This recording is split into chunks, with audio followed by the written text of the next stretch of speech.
the littlest Range Rover then. Now, love them or not love them, it doesn't matter at all, because as you will have noticed with your eyes, the Land Rover Range Rover Evoque is everywhere. Yep, what an absolute business masterstroke this car was. It happened like this. At some point in the mid-2000s, Land Rover realised that a big Range Rover, but little, might sell okay. So it tested the water with this thing, the Land Rover LRX concept. And everyone was like, yep very much. And so 4 years later, the first Evoque turned up, all small and Range Rover-y. And yeah, it was a bit cramped and it wasn't brilliant to drive, and the interior was a bit too many buttons. To be honest, it wasn't that reliable either. According to a recent reliability survey of family crossovers and SUVs undertaken by a venerable car publication, the Evoque came in last place. I'm not going to tell you what car publication it was though. So yeah, not the best, but it didn't matter one bit. Basically, every time Gordon Ramsay swore between 2011 and 2018, Land Rover sold an Evoque. Listen. Nearly 900,000 of them in total, and 150,000 of those in the UK, which is why you see them everywhere. And so Land Rover didn't really need to do out with this Evoque, and in a way, it didn't really. It's all a bit deja vu-ish here, yes? It's kind of like the designers slimmed the lights a bit, give it fancy pop-out door handles, and then went off bowling?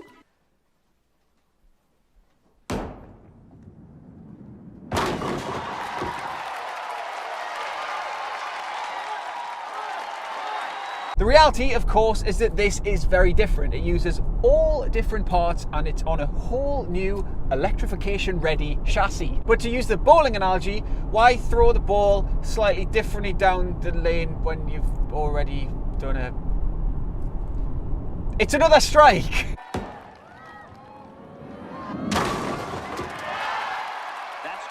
The majority of the change from old Evoque to new is just the way it feels in here, aesthetically and functionally and dynamically. So it's slightly less cramped now because it's bigger, although really not by much. It's a couple of centimeters longer, as is the wheelbase, and you'll get an extra tin of Quality Street in the boot, but we're not talking transformative here. But Land Rover has dropped the 3-door version now, and also, mercifully, the convertible. One of the worst cars I've ever driven.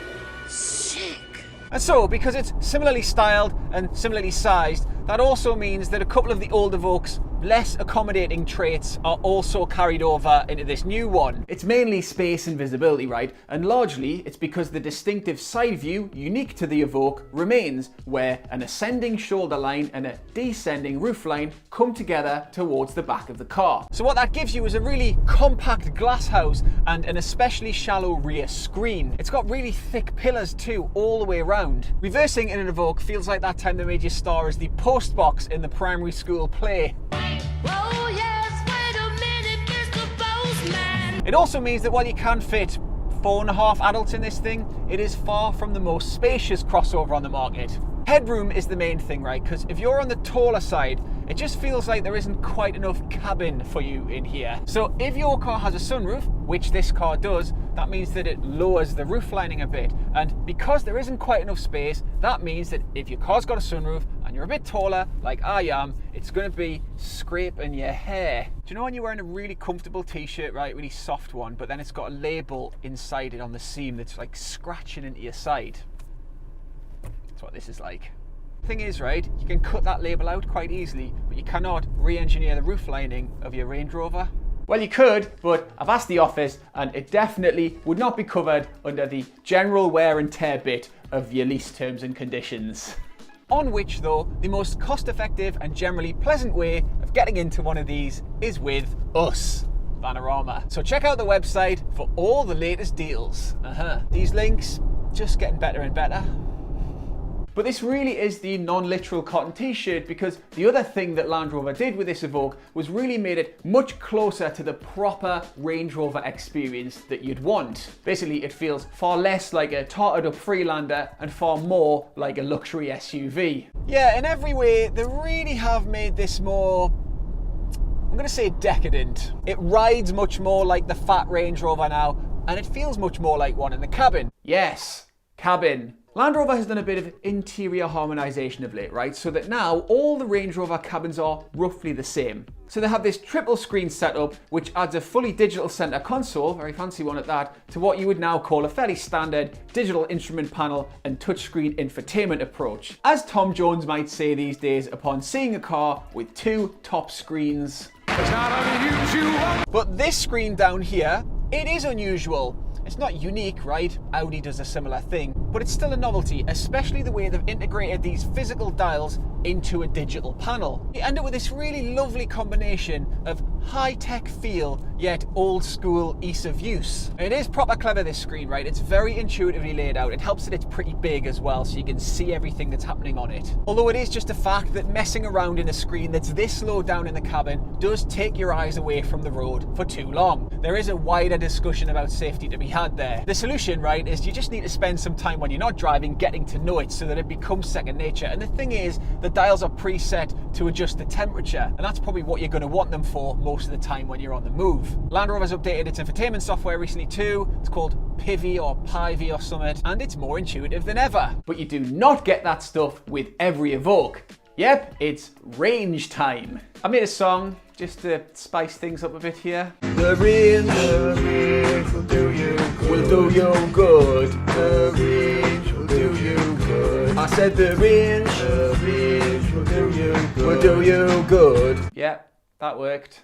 So, the Evoque, right? That's what the base model's called. Now, it looks like it's extremely well equipped, as you can see here, and it kind of is. Automatic LED headlamps, 2-zone climate control, 10-inch infotainment display, parking sensors. But then in an Evoque, you'll also be touching cloth seats, looking at analog dials, and have a set of wheels that look like they were lifted from one of those finger skateboard things.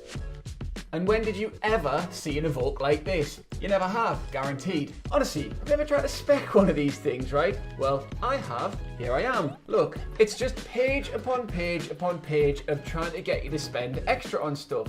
And some of it seems a little bit, well, the pricing is interesting, shall we say. Treat it like a Christmas cracker, I say. Just pick one and see what comes. Not really, obviously. Do your homework, right? Go to the website, have a look at what the trims have. You'll have a good time. Knock yourself out. Our Dynamic is probably the spec that I would recommend, right? Heated leather seats, nice set of 18-inch wheels. 18-inch wheels? Tiny wheels.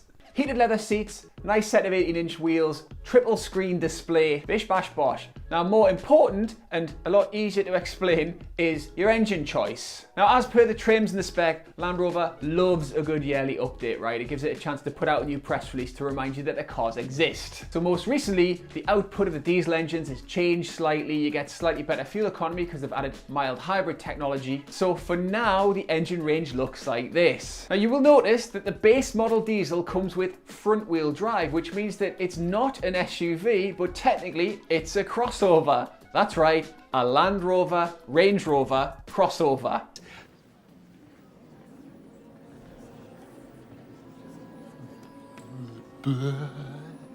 But you know, that's just the world we live in now, right? It improves fuel economy, and actually, you don't need me to tell you that only 0.74 of every 1,000 Evoques sold ever goes off-road. I didn't just make that up, that's a fact, a statistical fact.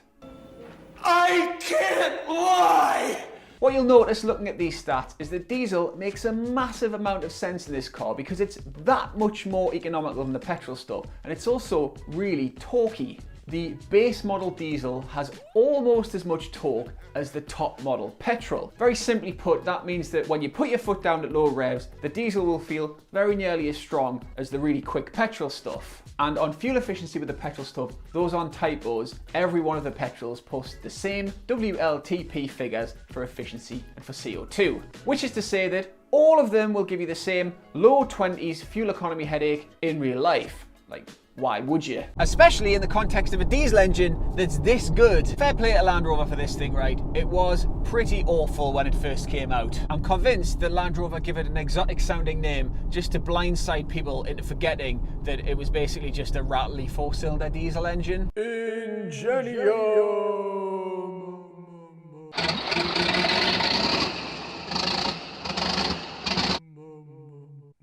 Anyway, it's great now, right? At low revs especially, it's quieter than the new kid at school. And it really does feel as torquey as it looks on paper. And that characteristic applies to both the basic 165 and the 200. You do not need any more engine than this. In fact, the whole drivetrain is just really impressive. The automatic has 9 speeds, right? Which is a ridiculous amount of ratios for any automatic gearbox, but particularly when you're matching it to a 4-cylinder diesel engine. A 9-speed auto and a 4-cylinder diesel is a juggling act that just shouldn't work, really. But it does, right? It really does. And it's because the gearbox is so smooth that you can never really tell what it's doing. And because there are that many ratios, it's dead good at keeping the engine in the power band. There is a bit of a gap if you put your foot down while it works out where it wants to be. So it's not a snappy gearbox, right? It's been tuned for smoothness. And there is a bit of a gap if you're just going along at like 40, 50 and you want to overtake, say, it takes a while to kind of figure itself out. And it's not an engine that really rewards being revved because there isn't much at the top end. But it just works well because it really suits the nature of the car. It's smooth and you can never really figure out what it's doing, especially when you're just going along at low speed. It's always keeping the car at low revs whenever it can. But the big recent change is the introduction of a plug-in hybrid. Now that's a thing that's increasingly happening across manufacturers, and it also means that people like me are increasingly saying things like, if you're a company car driver, the plug-in hybrid is the one to get. It's true though, right? The stats say it all, really. You're not going to get anywhere near the claimed fuel economy figure, which is another thing that people like me are always compelled to say. But it's really interesting, right? It has a 3-cylinder petrol engine, which is mad in a car this size. And you will save hundreds of pounds every year in company car tax, no matter which tax bracket you're in. So there. And then this will feel even better because there aren't many cars, and there certainly aren't many crossover style cars, that give you this particular feeling of unctuous cossetry. Words of junior ambassador sophistication, and for such relatively low cost. The word relatively, doing a lot of heavy lifting there, I know, but it's true. Little detail, right? They've actually thought about that driving position thing that I said a couple of reviews ago, where they know that you want to plant your elbows down on both sides. So not only are the places where you plant your elbows completely level, they're also really soft. Like this one here on the door card, it feels like it was molded to fit an elbow in. So you get that whole reading a copy of the Financial Times or Viz driving position. It's good. This is a totally unique experience even among the other Range Rovers, right? You feel like you're sat high above the road yet also enveloped down into the car. Now that does give you some visibility issues, right? You don't feel like you've got the commanding view of the road that you might expect given that you're sat this high. Again, it's the glass house and it's how low you're sat into the cabin. But very few cars of this size and shape enclose you in like this, feel like this. So you get that, and then you couple it with the way this thing moves, right? The ride quality, it's dead soft, and the steering's really light. And the general lack of noise, right? There's hardly any wind noise across the pillars. Like I said before, the engine's really quiet, even the 4-cylinder diesel. It is the most refined family crossover of this size that you'll come across. And you can see why so many people buy them. You can see why somebody would sit in this thing and go, yep, this is the family crossover for me. In a way, it does the same thing Mini does, right? It gives you that sense, that feeling that you're having a completely unique experience, even though there are hundreds of thousands, if not millions, of other people who are having the same experience at the same time. Quite a hard trick to pull off that. So yes, there are a good few crossovers with better individual qualities than this, no doubt about it. Apart from the off-road thing, if you get a 4x4 one, right? Because this is still a Land Rover after all, and it is still really good at that stuff. But let's say that you want a crossover for about 40 grand, right? There are lots of options that are better in various ways than the Evoque is. So a Volvo XC60, for example, more spacious, more comfortable, better interior. And like a Lexus NX is just far more rare and interesting than this. Audi Q3 just feels like it's built much better. BMW X3, same thing, and it's more interesting to drive. But the Evoque here, right, is all about its combo of style, strong identity, prestige, and relative affordability. And also it does that sort of compact maneuverability thing really well. It actually does feel quite small on the road-ish. All in all, ultimate combo.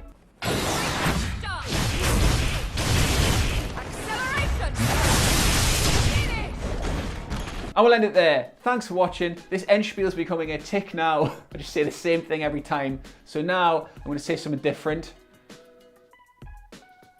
I love lamp. Bye.